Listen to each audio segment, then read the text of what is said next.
सानिका आणि श्रद्धाताई, तुम्हाला जय भीम.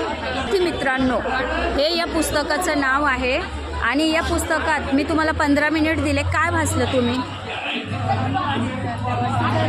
सुधारल्याशिवाय काय सुधारल्याशिवाय एकाने बोला. हां, सुधारल्याशिवाय इतरांना दुसऱ्यांना काय आपण शिकू शकतो.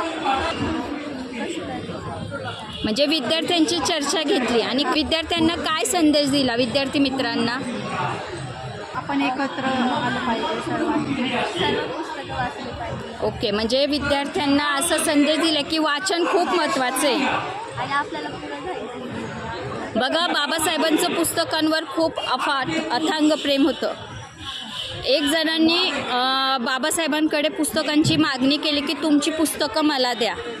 तर बाबासाहेब काय म्हटले, ही पुस्तकं म्हणजे माझं जीव आहे आणि माझा श्वास आहे. म्हणजे ही पुस्तकं तुम्हाला देणं म्हणजे माझ्या शरीरातून प्राण जाण्यासारखं आहे.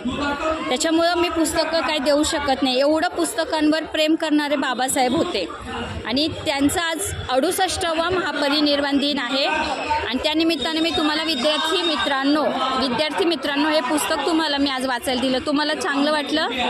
खूप थँक्यू. जय भीम. जय भीम.